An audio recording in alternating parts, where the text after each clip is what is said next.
अस्सलाम वालेकुम। अगर आपने भी 7 किलोवाट या फिर 5 किलोवाट तक के सोलर पैनल्स लगा रखे हैं और आपको 7 किलोवाट के सोलर पैनल्स लगाने के बावजूद भी 4 किलोवाट से ज़्यादा पावर नहीं मिलती, या फिर आपने 5 किलोवाट के सोलर पैनल्स लगाए हुए हैं और आपकी जो सोलर पावर है वो 2.5 किलोवाट से ऊपर नहीं जाती, तो आपको भी चंद चीज़ें चेक कर लेनी चाहिए। इस फॉल्ट की टेस्टिंग से पहले आपको इतना पता होना चाहिए कि एक पैनल जो आप लगाते हैं 585 वाट का, वो आपको कितनी पावर प्रोवाइड कर सकता है। अगर आपने 555 वाट का एक पैनल लगाया हुआ है या फिर 550 वाट का पैनल लगाया हुआ है, एक पैनल आपको 400 वाट प्लस दे सकता है, और जो आपका 585 वाट का पैनल है या 580 वाट का पैनल भी है वो 470 वाट से भी ऊपर आपको पावर जनरेट करके दे सकता है। मिनिमम जितना मैंने आपको बताया इतनी पावर मिलनी चाहिए। अगर आपके 10 पैनल लगे हुए हैं तो फिर आपने अगर 585 वाट के पैनल लगा रखे हैं तो आपको 4700 तक पावर मिलनी चाहिए। अगर आपने 10 पैनल का एक सिस्टम बनाया हुआ है, अगर आपने 12 पैनल का सिस्टम बनाया हुआ है जिसमें 585 वाट के 12 पैनल लगे हुए हैं, तो फिर आपकी जो पावर है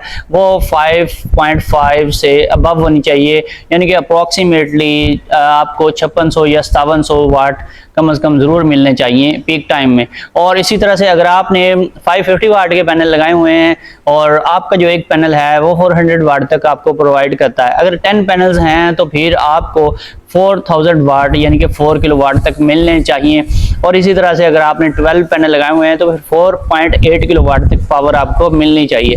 अगर इतनी पावर आपको नहीं मिलती तो फिर समझें कि आपका इन्वर्टर जो है वो सही काम नहीं कर रहा, या आपकी जो फिटिंग है, जो इंस्टॉलेशन आपने करवाई है, उसमें कहीं ना कहीं कोई फॉल्ट जरूर है। इस फॉल्ट को ट्रेस आउट करने के लिए सबसे पहला काम जो आप करेंगे, वो मोस्टली लोग करते हैं, वो ये देखते हैं कि उनकी केबल जो है वो किस साइज की लगी हुई है और कितनी लेंथ है उसकी, और देखना भी चाहिए। कुछ लोग क्या करते हैं 4 mm की केबल को यूज करते हैं और वो 80 फीट या फिर 90 या 100 फीट से भी अबव उनकी लेंथ होती है, तो इतनी लेंथ में वो लगाते हैं उसको, और उनका जो इन्वर्टर होता है वो फिर उसके साथ डबल स्ट्रिंग करके लगाते हैं, और सिंगल केबल यूज करते हैं लेकिन डबल स्ट्रिंग उसी केबल के ऊपर लगा देते हैं।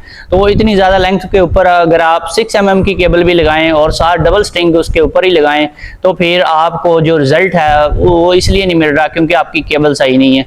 अगर आपकी केबल ठीक है और उसकी लेंथ ज़्यादा नहीं है, यानी कि 40 फीट या फिर 50 फीट मैक्सिमम करते हैं, आप 6 mm की केबल इंपोर्टेड केबल यूज़ करते हैं, तो फिर भी आपको अगर रिजल्ट नहीं मिलता तो इसकी कई रीजंस हो सकती हैं। इसमें ये भी हो सकता है कि एक स्ट्रिंग जो है वो मिसिंग कर रही हो, उसमें कोई लूजिंग या स्पार्किंग हो रही हो, या फिर जो जॉइंट्स होते हैं MC4 कनेक्टर के वो सही तरह से कनेक्ट ना होते हो, उनमें कोई लूजिंग हो, तो फिर आप उसको खोल के दोबारा से चेक करके लगा सकते हैं, तो फिर आपका फॉल्ट जो है वो ठीक हो सकता है। और आप हैवी लोड डाल के भी देख सकते हैं, अगर हैवी लोड के ऊपर वो बार बार ट्रिपिंग कर रहा है या फिर ग्रिड फीडिंग के ऊपर ट्रिपिंग कर रहा है तो फिर ये फॉल्ट हो सकता है। लेकिन मोस्टली जो कॉमनली फॉल्ट आजकल देखा जा रहा है वो लो क्वालिटी के 3rd क्लास इन्वर्टर्स की वजह से आ रहा है, और ये फॉल्ट बहुत कॉमन है। और डिफरेंट कंपनीज हैं, जो मैंने एक पिछली वीडियो में भी आपको बताया, IP21 में काफ़ी सारी कंपनीज के नित्य नए वेरिएंट्स आ रहे हैं, उनमें जो MPPT है वो इतना स्ट्रॉन्ग नहीं होता, खासतौर पे उन इन्वर्टर्स में जिनमें सिंगल MPPT ट्रैकर दिया गया होता है और उसमें आप डबल स्ट्रिंग लगा देते हैं।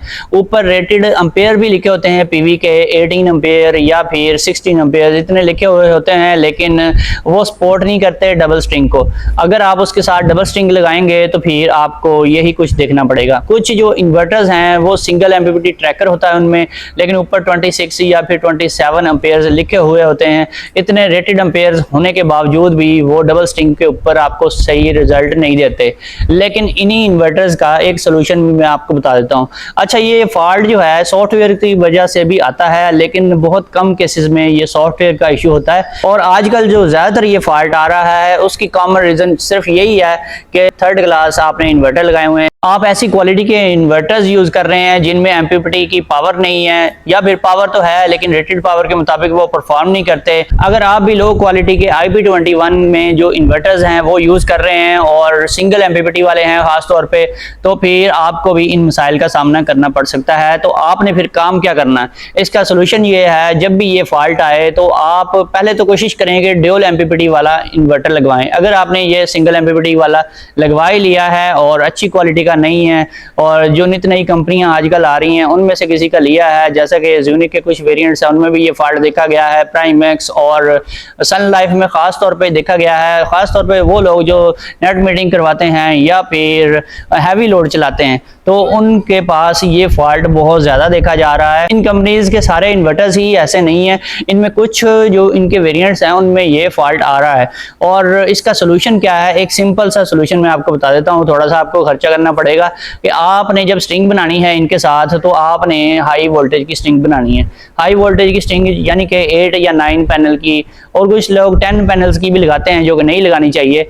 तो हाई वोल्टेज की स्ट्रिंग जब बनाते हैं तो फिर आपको ये इन्वर्टर जो हैं जिनकी जो रेटेड एम्पेयर्स की पावर है वो कम है तो ये अच्छा रिजल्ट आपको प्रोवाइड करेंगे। और इसमें अगर आप 3 किलोवाट या 4 किलोवाट के इन्वर्टर्स भी यूज़ कर रहे हैं और आपने 5 पैनल की 2 स्ट्रिंग्स बनाई हुई हैं या 6 पैनल्स की, तो फिर भी आपके इन्वर्टर में ये प्रॉब्लम आ सकती है। अगर ये प्रॉब्लम आए तो फिर उसमें भी आपने ऐसे ही करना है कि आप उसके साथ सिंगल स्ट्रिंग बनाएं। अगर आपका 3 किलोवाट या 4 किलोवाट का इन्वर्टर है तो फिर आपने उसमें 8 पैनल से ज़्यादा पैनल लगाने ही नहीं है। ज़्यादा लगाने का कोई ख़ास फ़ायदा नहीं होता। कुछ लोग क्या करते हैं 9 या 10 पैनल्स होते हैं और 3 या 4 किलोवाट का इन्वर्टर होता है, उसके साथ डबल स्ट्रिंग कर देते हैं तो फिर उनको रिजल्ट नहीं मिलता। इसी तरह से 6 किलोवाट का जो IP21 का इन्वर्टर है उसमें भी आपने ऐसे करना है कि आपने 7 या फिर 8 पैनल की स्ट्रिंग बना देनी है, या फिर अगर आप एक सिंगल स्ट्रिंग ही बनाते हैं तो फिर 8 या 9 पैनल की सिंगल स्ट्रिंग बना दें। तो आपको जितने पैनल लगाएंगे उसके मुताबिक आपको सही रिजल्ट मिलेगा।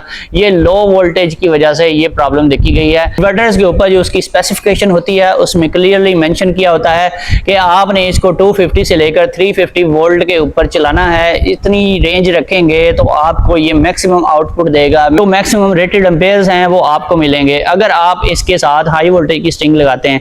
और अक्सर देखा गया है कि 300 वोल्ट से लेकर 400 वोल्ट के इन बिटवीन अगर आप इसको यूज़ करें किसी भी इन्वर्टर को तो वो आपको मैक्सिमम परफॉर्मेंस अपनी दे सकता है। इसके अलावा अगर फिर भी आपके इन्वर्टर में फॉल्ट आ रहा है तो फिर आपने क्या करना है, जितने भी आपने सोलर पैनल्स अटैच किए हुए हैं सब आपने उतार लेने हैं, सबके MC4 कनेक्टर्स आपने खोल लेने हैं और उनको सिंगल 1 बाय 1 करके टेस्ट करना है। आपने एक सिंगल पैनल को शॉर्ट सर्किट करना है, आपने उसको मैक्सिमम 5 सेकंड तक शॉर्ट सर्किट करके रखना है और जल्दी जल्दी आपने क्लैम्प मीटर लगाकर उसके एम्पेयर टेस्ट करना। एम्पेयर जब आपने टेस्ट करने हैं तो आपने पीक टाइम में टेस्ट करने हैं और 11 बजे से लेकर 2 बजे का टाइम जो है वो पीक सोलर पावर का टाइम होता है। इसमें आपने एम्पेयर सिंगल करके चेक करने हैं। अगर आपका पैनल आपको 9 से 10 एम्पेयर देता है पीक टाइम में तो इसका मतलब है कि वो पैनल बिल्कुल ठीक है। उसके वोल्टेज भी टेस्ट कर लें। ज़्यादातर फॉल्ट्स एम्पेयर की वजह से ही आता है और आपने 1 बाय 1 सारे पैनल्स को चेक करना है। अगर उनमें कोई पैनल डैमेज हुआ या इंटरनली क्रैक हुआ तो वो आपको पूरे एम्पेयर्स नहीं देगा। उसके सबसे पहले जो है एम्पेयर्स कम होंगे। वोल्टेज बहुत कम केसेस में देखा गया है कि कोई पैनल अपने वोल्टेज ड्रॉप कर देता हो, लेकिन ज़्यादातर एम्पेयर्स ही ड्रॉप होते हैं जब वो इंटरनली ख़राब हो जाता है। तो अगर कोई पैनल 1 या 2 एम्पेयर कम दे रहा है तो इसका मतलब है कि वो जो पैनल है वो आपका डैमेज है। उसकी वजह से पूरी स्ट्रिंग के एम्पेयर इफेक्ट हो जाते हैं, पूरी स्ट्रिंग का आपको रिजल्ट नहीं मिलता। तो ऐसा कोई डैमेज पैनल अगर स्ट्रिंग में लगा हुआ है उसको भी फौरी तौर पे निकाल दें। उसके बगैर आप चलाएंगे तो आपको पूरा रिजल्ट मिलेगा।